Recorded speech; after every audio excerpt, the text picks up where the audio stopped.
কি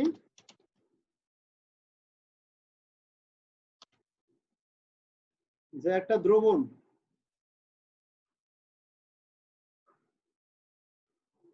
দ্রবণের আয়তন হচ্ছে 0.5 ডেসিমিটার কিউব আর দ্রবণের ঘনমাত্রা হচ্ছে 1 মোলারিটি। দ্রবণ হচ্ছে নিকেল নাইট্রেট, নিকেল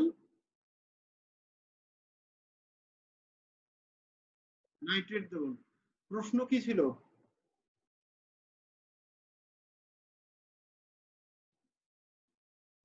যে চালনা করার পর দ্রবণের ঘনমাত্রার কি পরিবর্তন হবে না? মানে ঘনত্ব কনসেন্ট্রেশন কত হবে স্যার? আচ্ছা বুঝছি। এখানে বিদ্যুৎ প্রবাহ মাত্রা দেয়া আছে 2.5 এম্পিয়ার আই আর সময় দেয়া আছে 2 ঘন্টা।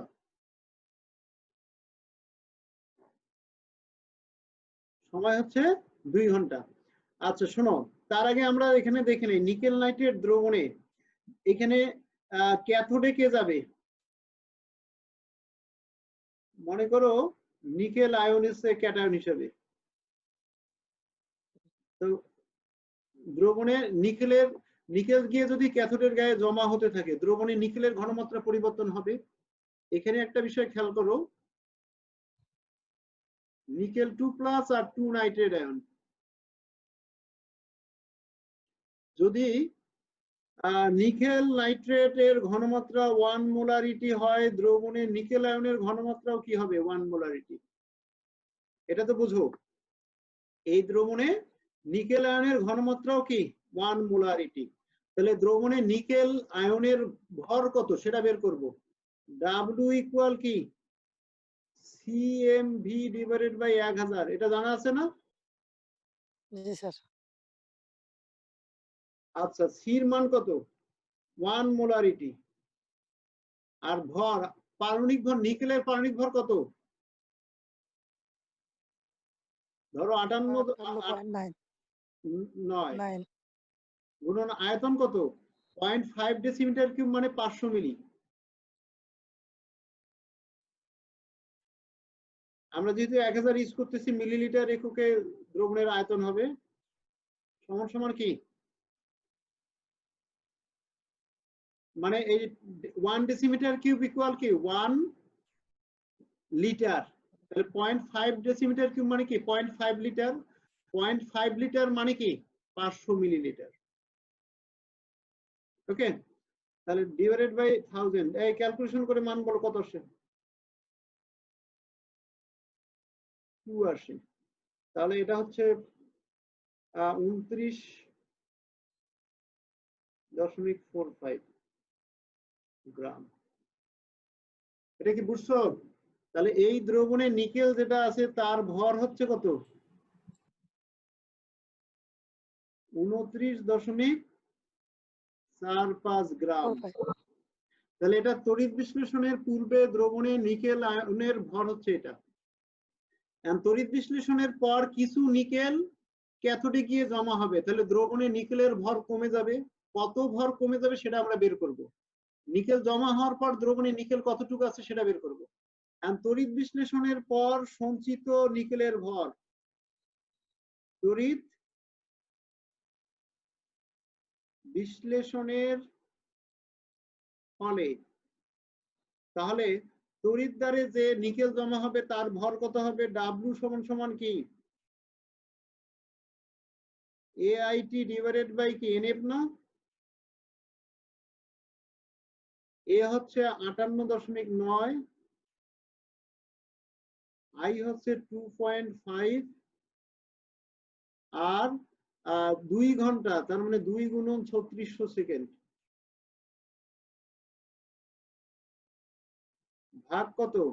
নিকেলের যোজনী হচ্ছে 2+, তাহলে এখানে কি হবে 2 ইন্টু এফ হচ্ছে 96,500। ক্যালকুলেশন করে মান বলো, মান ভুল করা যাবে না। সবাই বের করো, সাদিয়াও বের করো। স্যার 2.746 আসছে। তাহলে ভরটা আসছে 2.746। তাহলে এত গ্রাম নিকেল কি হচ্ছে ক্যাথোডে গিয়ে জমা হচ্ছে। তাহলে অতএব তড়িৎ বিশ্লেষণের পর দ্রবণে নিকেলের ভর কত হবে? এটা বিয়োগ করো। তাহলে তড়িৎ বিশ্লেষণের পর দ্রবণে নিকেলের ভর, এগুলোর আমাদের আর দরকার নেই।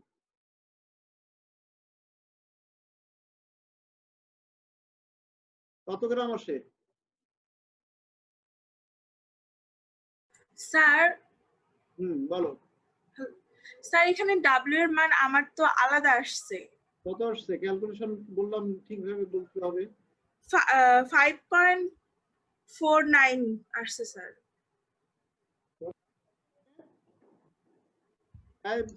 সময় আবার কাজ করো।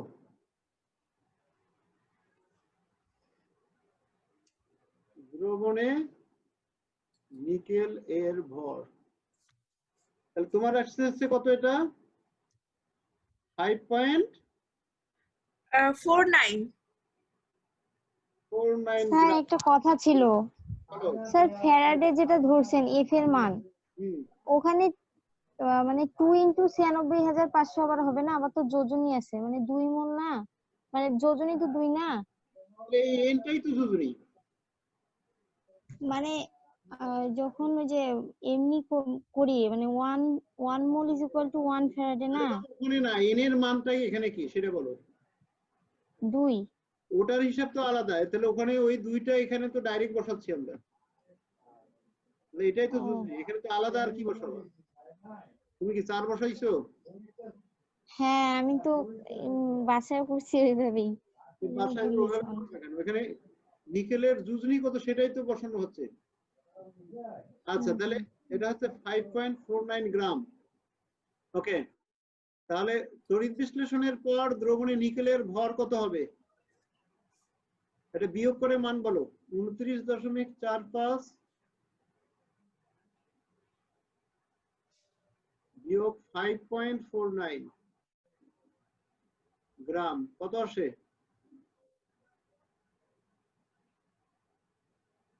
23.96।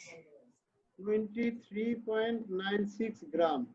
তাহলে এই দ্রবণে এবার নিকেল আছে, আগে ছিল 29.45 গ্রাম, আর তড়িৎ বিশ্লেষণের পর আছে 23.96 গ্রাম। দ্রবণের আয়তনের পরিবর্তন মনে করো হয় নাই, আয়তন 500 মিলিলিটারেই আছে। তাহলে এবার নিকেলের ভর জানা আছে আর আয়তন জানা আছে, ঘনমাত্রা বের করা যাবে না? ঘনমাত্রা বের করো, কত আসবে?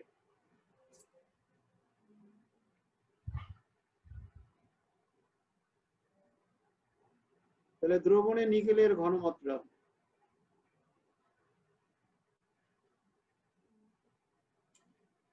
দ্রবণে তড়িৎ বিশ্লেষণের পর নিকেলের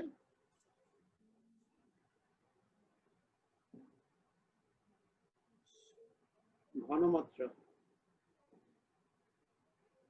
তাহলে সি সমান ডাব্লিউ গুণন 1000 ডিভাইডেড বাই কি এম ভি। ডাব্লিউ হচ্ছে 23.96, স্যার 0.8। 1000 ডিভাইডেড বাই এম হচ্ছে 58.9, ভি হচ্ছে কত? 500। তাহলে আসতেছে 0.8 মোলারিটি। তাহলে এটাই হচ্ছে পরিবর্তিত ঘনমাত্রা। এখন কি বোঝা গেছে এটা ম্যাথটা?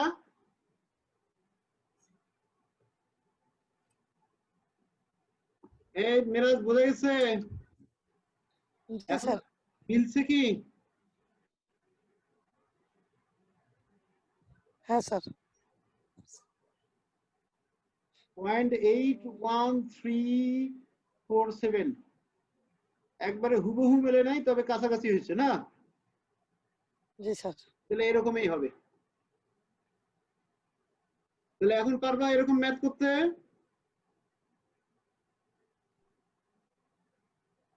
কারো সমস্যা আছে আর? স্যার সালফিউরিক অ্যাসিডের ইয়াটা করে দেন, সালফিউরিক অ্যাসিড যুক্ত জলীয় দ্রবণে। ওটা কোনটা ছিল? কত নাম্বার? স্যার ওই যে একটা ছিল না 1 আর 9 নাম্বার, হ্যাঁ, হ্যাঁ ওখানে 1 আর 9 ছয়ের এক সালফিউরিক অ্যাসিড যুক্ত ছয়ের এক স্যার হ্যাঁ নিয়ম 6 এর ছয়ের 1 এক স্যার যুক্ত জলীয় দ্রবণে প্লাটিনাম তড়িৎদ্বার ব্যবহার করে 2 জি স্যার। অ্যাম্পিয়ার তড়িৎ 3 ঘন্টা ব্যাপী প্রবাহিত করলে কত গ্রাম পানি বিয়োজিত হবে? এই প্রক্রিয়ায় উৎপন্ন হাইড্রোজেন অক্সিজেনের ভর নির্ণয় করতে হবে। আচ্ছা, তাহলে এখানে মূল বিষয় হচ্ছে 2 অ্যাম্পিয়ার তড়িৎ 3 ঘন্টা ধরে চালনা করা হচ্ছে, পানির তড়িৎ বিশ্লেষণ করা হচ্ছে। এরকম ম্যাথ নিত্য করানো হয়েছিল, এটা তো করতে স্যার পারবে। স্যার শুধু পরমাণু ধরে করলে হবে না, মানে পরমাণুর আচ্ছা, আমি তোমাদেরকে করাই দিচ্ছি, দেখো এখানে প্লাটিনাম তড়িৎদ্বার দুটাই,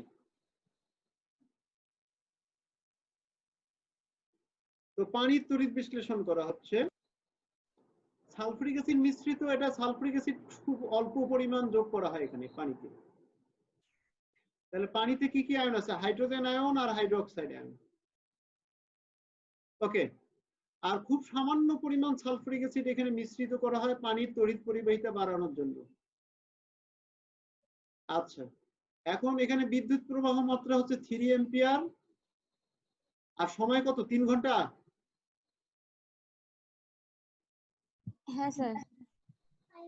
3 ঘন্টা ধরে বিদ্যুৎ চালনা করা হচ্ছে। তাহলে এখন বলা হচ্ছে কত গ্রাম পানির তড়িৎ বিশ্লেষণ ঘটবে?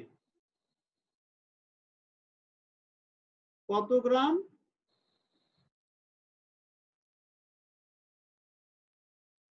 পানির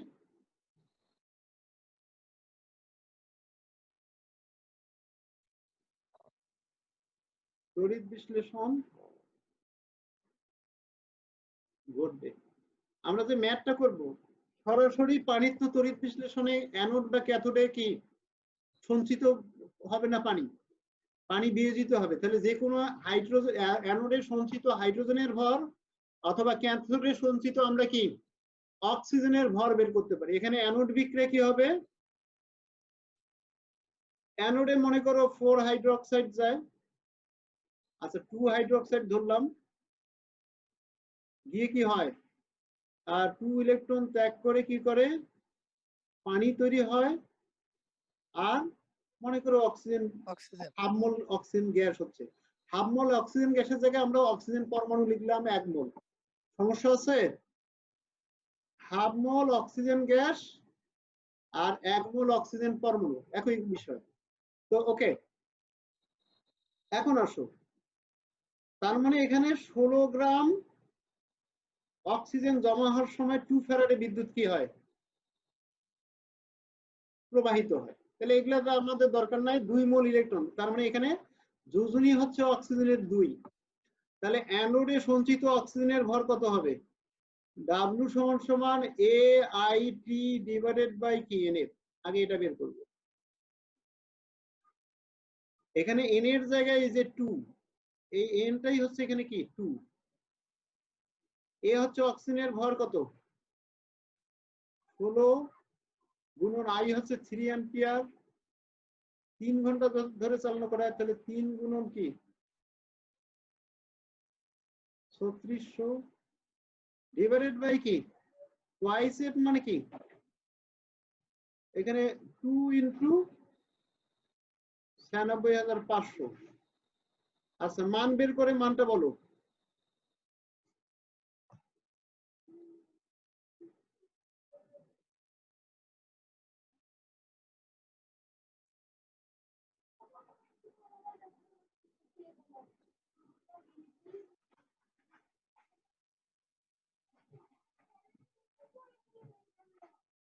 কত আসে মানটা দ্রুত বলো।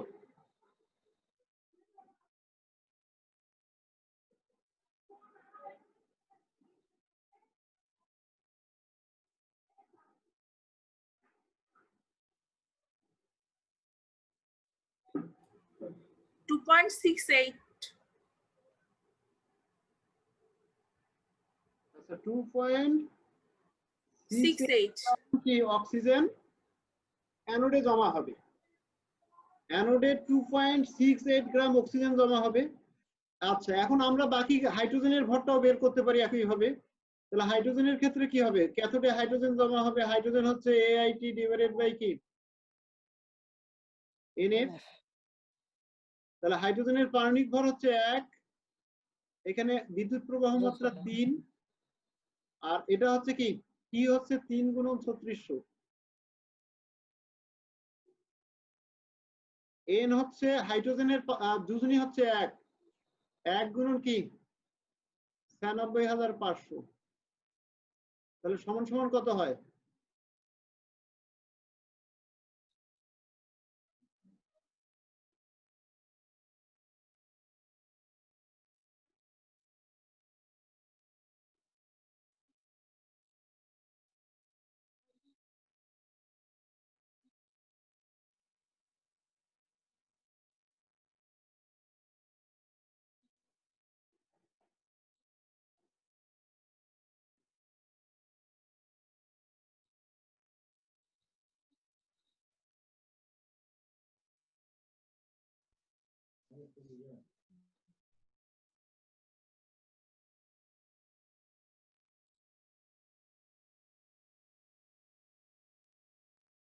কি হবে?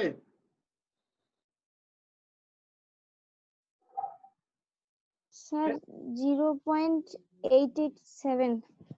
887 এত কি গ্রাম? এটা তো বুঝছো। তাহলে এখানে ক্যাথোডে হাইড্রোজেন গ্যাস জমা হচ্ছে 0.887, আর অ্যানোডে অক্সিজেন গ্যাস জমা হচ্ছে 2.68 গ্রাম। এই যে হাইড্রোজেনের ভর আর অক্সিজেনের ভর, এটা কোথা থেকে কি জমা হচ্ছে? পানির অণু ভেঙেই তো এটা। স্যার হ্যাঁ, স্যার এখানে আমার ক্যালকুলেশন তো অন্য আসছে। কত আসছে বলো? 0.33। এই সুমাইয়া কি ক্যালকুলেশন করতে পারো না? স্যার আসলে কারেন্ট নাই তো, 8টাকে 3 দেখলাম নাকি। না, তোমার ক্যালকুলেশন বারবার ভুল হচ্ছে কেন? কত আসবে? মানটা কত আসছে বলো, সাদিয়া বলো। 0.33। 0.33। ওকে, 0.33 গ্রাম হাইড্রোজেন কি জমা হবে। এখন দেখো, আমাদের এখানে তো পানির তড়িৎ বিশ্লেষণ হয় না।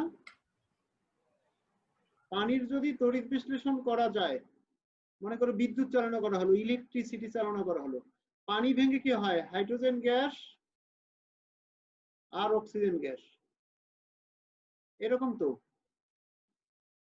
তো খেয়াল করো, এই যে হাইড্রোজেন গ্যাস যেটা জমা হয়েছে আর অক্সিজেন গ্যাস যেটা জমা হয়েছে, তাদের ভরটা হবে কি পানির ভরের সমান। তাদের মোট ভরটা হবে পানির ভরের সমান, অর্থাৎ পানির তড়িৎ বিশ্লেষণ ঘটে, ওই দুটো যোগ করো, পানির যে তড়িৎ বিশ্লেষণ ঘটে তার ভর।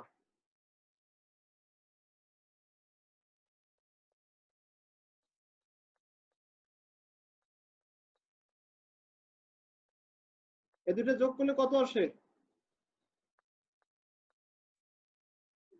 68, তার মানে 3.01 এরকম হবে।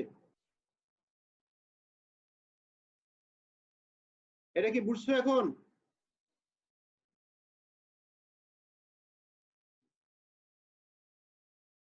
এটা কি বুঝছো তোমরা? জি স্যার। জি স্যার। আচ্ছা, অন্যভাবেও করা যাইতো। দেখো, মনে করো পানির তড়িৎ বিশ্লেষণ করলাম, একটার ভর বের করলাম, হাইড্রোজেন প্লাস হাফ অক্সিজেন। তো দেখো, 18 গ্রাম পানির যদি আমরা তড়িৎ বিশ্লেষণ করি, এটা উৎপন্ন হয় 2 গ্রাম, আর এটা উৎপন্ন হয় কত? 16 গ্রাম। হাফ মোল অক্সিজেনের ভর 16 গ্রাম। তাহলে যখন 16 গ্রাম অক্সিজেন পাচ্ছি, তখন পানির বিয়োজন ঘটে কত? 18 গ্রাম। তাহলে বিক্রিয়া থেকে দেখা যাচ্ছে 16 গ্রাম অক্সিজেন উৎপন্ন হয় 18 গ্রাম পানি এর বিশ্লেষণে। ওকে, তাহলে ওই তড়িৎ বিশ্লেষণ করলে অ্যানোডে অক্সিজেন জমা হয়েছিল কত 2.68 গ্রাম। তখন এটা কি হবে 18 গুণন 2.68 ডিভাইডেড বাই কি হবে 16। কত আসে এটা ক্যালকুলেশন করে বলো তো।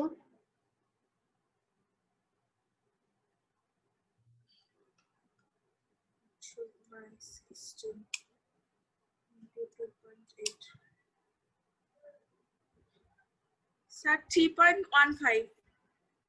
3.15 ওই একই আসলো প্রায়। তাহলে এভাবে ঐকিক নিয়মে তোমরা পানির কতটুকু তড়িৎ বিশ্লেষণ হয়েছে এটা বের করতে পারো। ঐকিক নিয়মে তোমরা হাইড্রোজেনের ভরটাও বের করতে পারো, সূত্রের সাহায্যে বের না করে তোমরা কি ঐকিক নিয়মে এটাও বের করতে পারতে।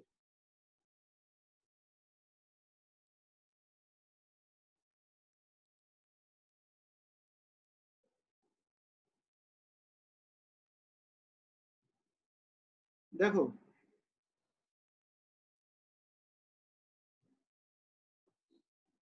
যে যখন 16 গ্রাম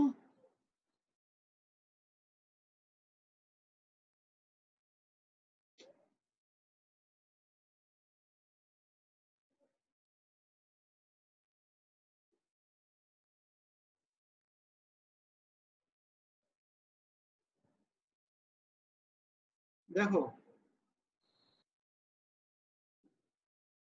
যখন 16 গ্রাম অক্সিজেনের তড়িৎ বিশ্লেষণ হয় তখন ওই সময় পানির তড়িৎ হাইড্রোজেন উৎপন্ন না 16 গ্রাম অক্সিজেন উৎপন্ন হয়। পানির তড়িৎ বিশ্লেষণে যখন 16 গ্রাম অক্সিজেন উৎপন্ন হয় তখন হাইড্রোজেন উৎপন্ন হয় 2 গ্রাম। এখন এটা যখন 2.68 গ্রাম অক্সিজেন যখন উৎপন্ন হবে তখন এটা উৎপন্ন হবে 2 × 2.68 ডিভাইডেড বাই কি 16। কত আসে এটা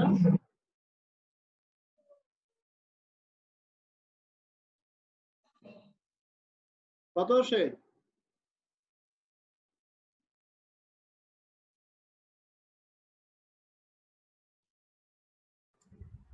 0.335। ওই 0.335 গ্রাম। তাহলে এটা কি বুঝছো? তাহলে এভাবে আমরা হাইড্রোজেনের ভর অক্সিজেনের ভর যে কোনো একটা অ্যানোডে সঞ্চিত পদার্থের ভর থেকে ক্যাথোডে কি পরিমাণ সঞ্চিত হবে অন্য পদার্থটা বের করতে পারি, আর তড়িৎ বিশ্লেষণের কি পরিমাণ তড়িৎ বিশ্লেষণ ঘটবে সেটাও বের করতে পারবো। এখন কি বোঝা গেছে তোমাদের? জি স্যার। আচ্ছা, আর কারো কোনো সমস্যা আছে?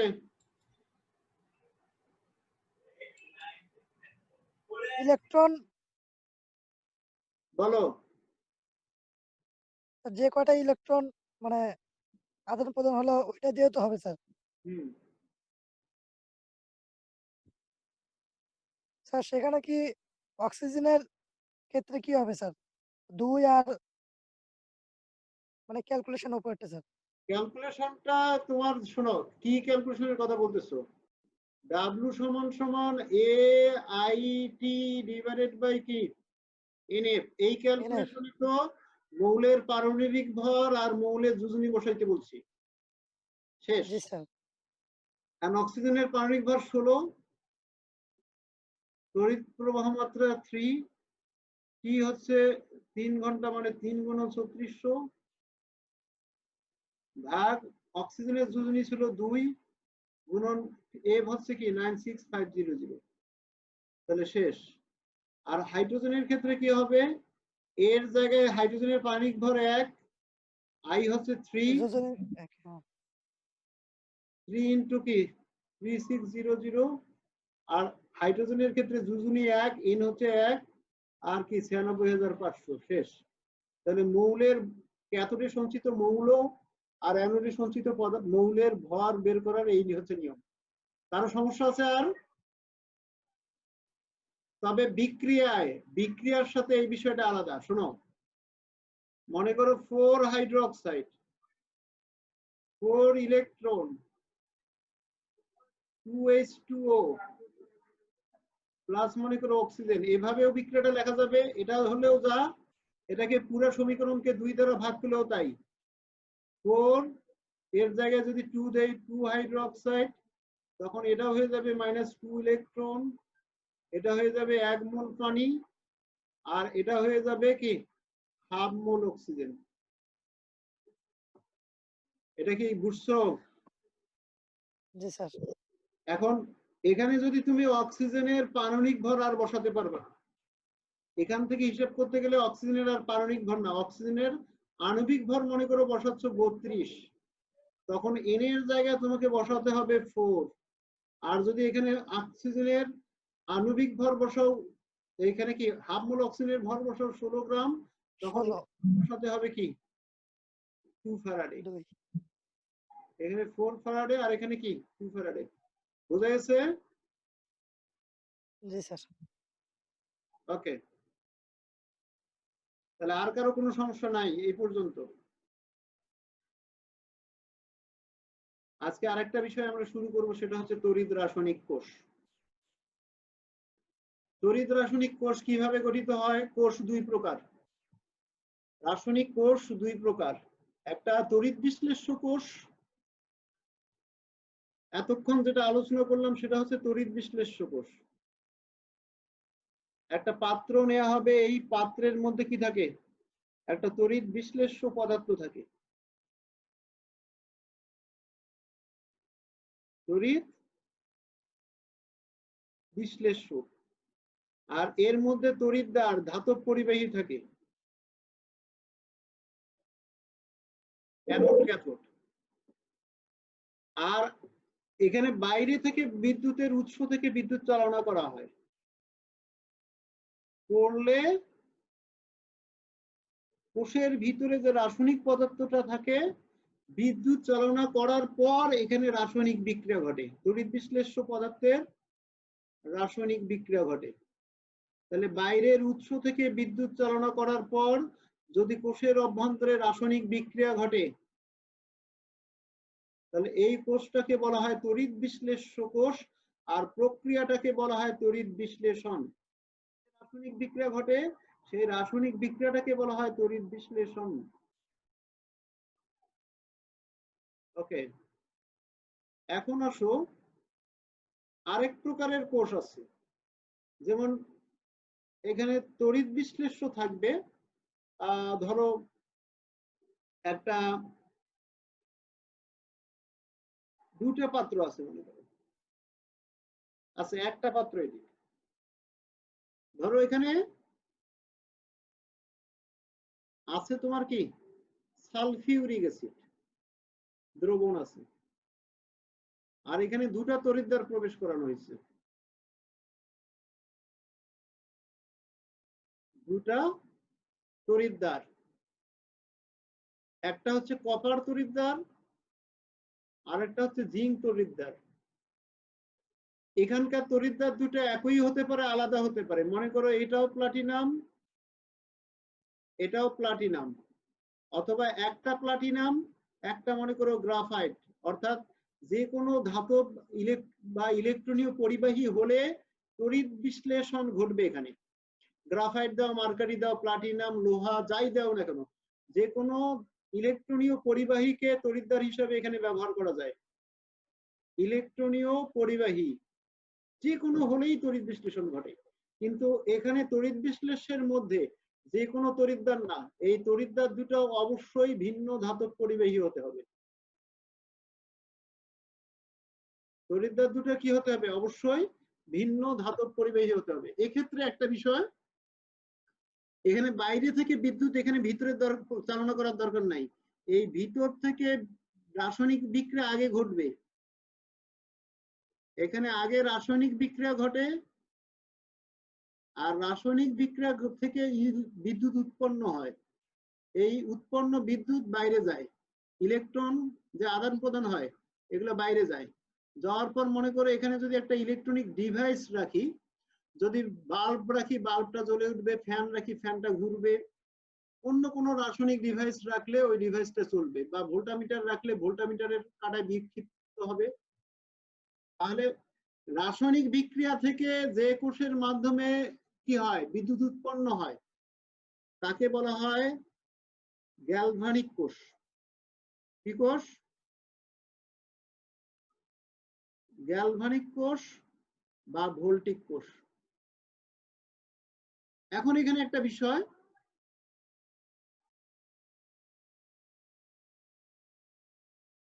এখানে ইলেকট্রন আদান প্রদান হয়, কে ইলেকট্রন ত্যাগ করবে আর কে ইলেকট্রন গ্রহণ করবে এই বিষয়টা নির্ভর করবে এই যে ধাতব পরিবাহী গুলো আছে তাদের সক্রিয়তা ক্রমের উপর। এরা কিন্তু আয়ন না, এরা পরমাণু, তাহলে এদের সক্রিয়তার উপর। যে ধাতুটা সক্রিয়তা ক্রমে উপরে, মনে করো জিঙ্ক উপরে আছে আর কপার সক্রিয়তা ক্রমে নিচে আছে, তাহলে যে উপরে থাকবে তার হবে জারণ, সেই তড়িৎদ্বারে হবে জারণ, আর অন্য তড়িৎদ্বারটা হতে হবে বিজারণ বিক্রিয়া।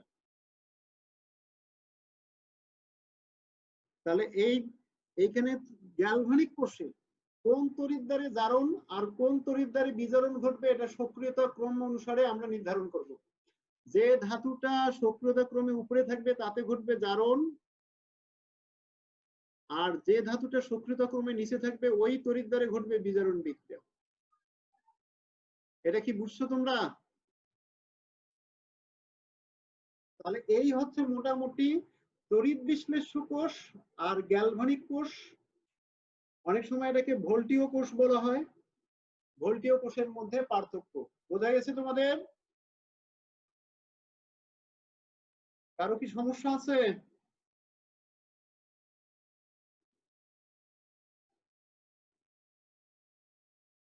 এখন আসি আমরা,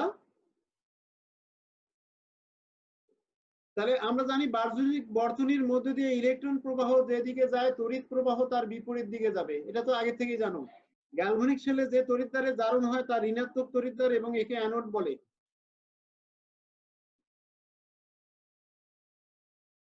তাহলে মনে করো এখানে সালফিউরিক অ্যাসিড ছিল, কি হবে এখানে বিক্রিয়া? এটা জিঙ্ক তড়িৎদ্বার, এখানে ইলেকট্রনিক ডিভাইস, জিঙ্ক তড়িৎদ্বারের জিঙ্ক পরমাণুগুলো এখানে জিঙ্ক আর সালফিউরিক অ্যাসিডের মধ্যে বিক্রিয়া হবে, জারণ বিজারণ বিক্রিয়া। বিক্রিয়া কি হবে? জিঙ্ক সালফেট আর হাইড্রোজেন গ্যাস। তাহলে জারণ বিজারণ বিক্রিয়া জিঙ্ক ইলেকট্রন ত্যাগ করতেছে আর হাইড্রোজেন আয়ন গুলো কি করে, এখানে আছে +1 হিসেবে, ইলেকট্রন গ্রহণ করার পর হচ্ছে কি 0। তাহলে এই যে যেখানে জারণ বিক্রিয়া ঘটে সেটা হচ্ছে অ্যানোড, যে তড়িৎদ্বারে জারণ ঘটে সেটা হচ্ছে অ্যানোড, যে তড়িৎদ্বারে বিজারণ ঘটে সেটা হচ্ছে ক্যাথোড। তাহলে জিঙ্কের পরমাণুগুলো ইলেকট্রন ত্যাগ করে কি হবে, ইলেকট্রন ত্যাগ করে জিঙ্ক আয়ন হিসেবে দ্রবণে চলে আসবে। তাহলে অ্যানোড বিক্রিয়া হচ্ছে জিঙ্ক সলিড ধাতব দণ্ড হিসেবে পরমাণু হিসেবে এখানে ছিল, ইলেকট্রন দুইটা ত্যাগ করে জিঙ্ক আয়ন হিসেবে দ্রবণে চলে আসবে একুয়াস। এই যে এখানে জিঙ্ক সালফেট দ্রবণ হবে। আর কি হবে? ক্যাথোড বিক্রিয়া কি, ক্যাথোডে এখানে সালফিউরিক অ্যাসিড দ্রবণে হাইড্রোজেন আয়ন আছে আর সালফেট আয়ন আছে, সরি অ্যানোড বিক্রিয়া, অ্যানোডে হাইড্রোজেন আয়ন গিয়ে ইলেকট্রন গ্রহণ করবে, সরি ক্যাথোডে। তাহলে ক্যাথোডে কি হবে, হাইড্রোজেন আয়ন গুলো গিয়ে ইলেকট্রন গ্রহণ করবে, দুইটা হাইড্রোজেন আয়ন দুইটা ইলেকট্রন গ্রহণ করে হাইড্রোজেন অণু হবে। তাহলে হাইড্রোজেন গ্যাস, তড়িৎদ্বারের গায়ে হাইড্রোজেন পরমাণুগুলো জমা হওয়ার পর তারা হাইড্রোজেন অণু হয়ে যাবে। বোঝা গেছে কি? আর সালফেট আয়ন হচ্ছে 2-, এদের কোনো জারণ সংখ্যার পরিবর্তন হবে না, এরা দর্শক আয়ন। জারণ বিজারণ বিক্রিয়ায় যে আয়নের জারণ সংখ্যার কোনো পরিবর্তন হয় না এরা হচ্ছে দর্শক আয়ন। আর এখানে জিঙ্কের ইলেকট্রন ত্যাগ হয়, তার মানে জিঙ্কের জারণ হয়, জিঙ্কটা হচ্ছে ইলেকট্রন ত্যাগ করে এজন্য বিজারক পদার্থ। আর হাইড্রোজেন আয়ন গুলো এখানে ইলেকট্রন গ্রহণ করে, এরা হচ্ছে জারক পদার্থ। বোঝা গেছে? তাহলে জিঙ্ক কি হবে, জিঙ্ক বিজারণ বিক্রিয়ায় কি, বিজারণ বিক্রিয়ায় জিঙ্ক বিজারিত হয় আর জারণ বিক্রিয়ায় হাইড্রোজেন আয়ন গুলো জারিত হয়। বোঝা গেছে?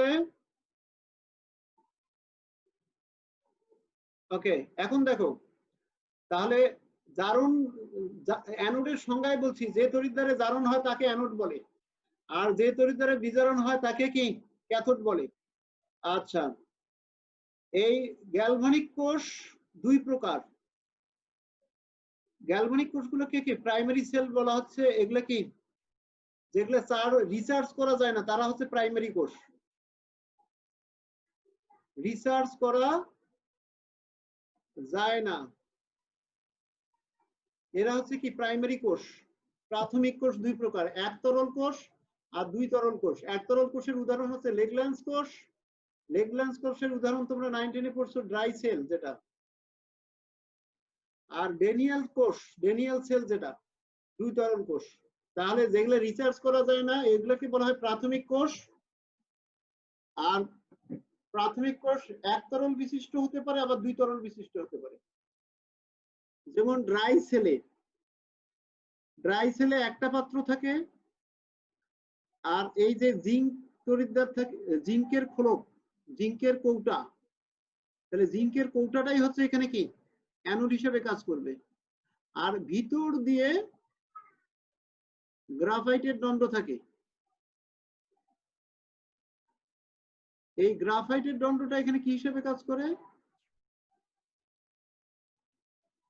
এটা ক্যাথোড হিসেবে কাজ করে। তাহলে এটা গ্রাফাইট কার্বন। কার্বনের গায়ে আবার ম্যাঙ্গানিজ ডাইঅক্সাইডের প্রলেপ দেওয়া থাকে। ওকে, আর এখানে তড়িৎ বিশ্লেষ্য হিসাবে থাকে এক প্রকার পেস্ট। এই পেস্টটা হচ্ছে কি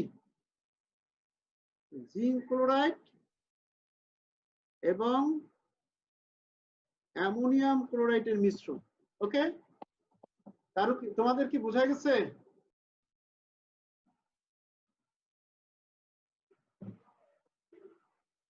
যেটা বলছিলাম আমাদের লেগল্যান্স কোষ বা ড্রাই সেল এটাও এক প্রকার ডেনিয়াল কোষ। কেন?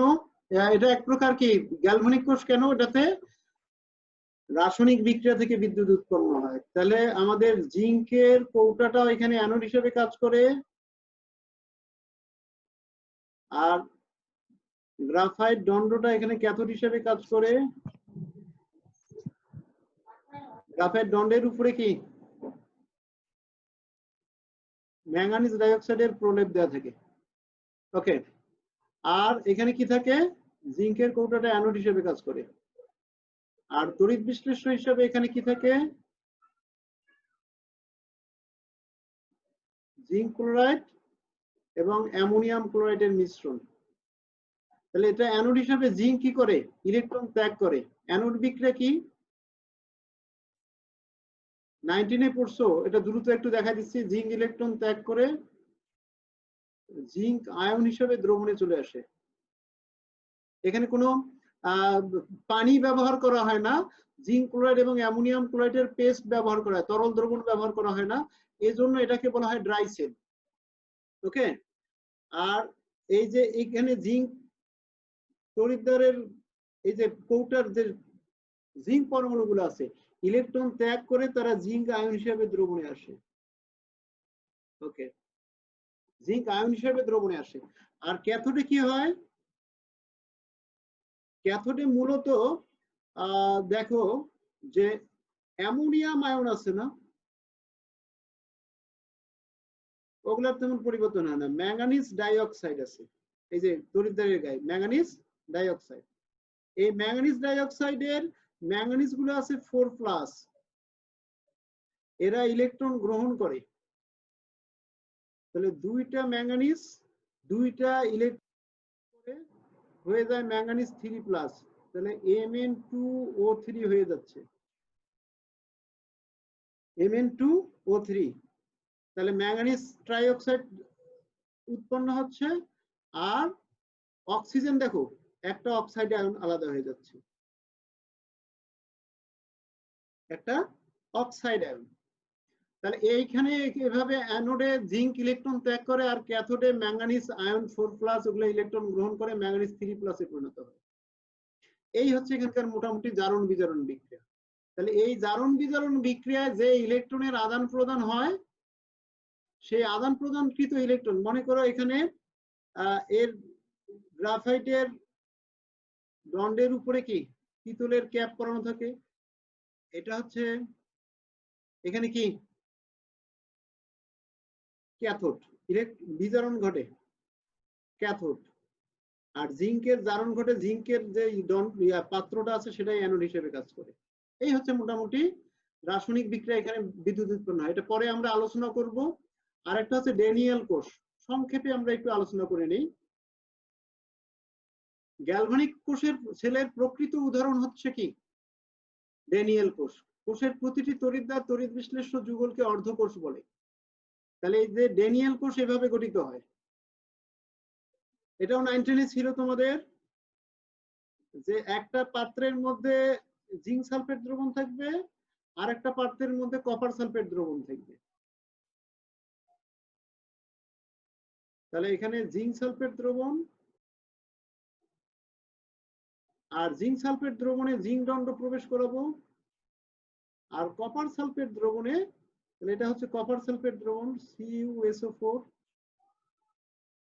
আর কপার সালফেট দ্রবণে কপার দণ্ড। সাধারণত নিয়ম হচ্ছে দ্রবণে যে ধাতুর ক্যাটায়ন থাকবে, মনে করো জিঙ্ক আয়ন থাকবে, তাহলে ওর মধ্যে জিঙ্ক ধাতুর দণ্ড নিমজ্জিত করা।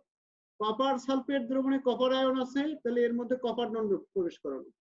তারপর এক তড়িৎদ্বারের সাথে আরেক তড়িৎদ্বারকে ইলেকট্রনিক ডিভাইসের মধ্যে মাধ্যমে একটা তার পরিবাহী, ইলেকট্রন পরিবাহী হিসেবে কাজ করবে। আর এক তড়িৎ বিশ্লেষ্য থেকে আরেক তড়িৎ বিশ্লেষ্যের মধ্যে সংযোগ স্থাপনের জন্য লবণ সেতু ব্যবহার করা হয়। 910 এগুলো পড়ছো বলে সরাসরি ধারণাতে চলে যাচ্ছে। এই হচ্ছে একটা কি কোষ গঠিত হয়েছে, ড্যানিয়েল কোষ। তাহলে এটা কপার দণ্ড আর এটা হচ্ছে জিঙ্ক দণ্ড। কোষটার নাম হচ্ছে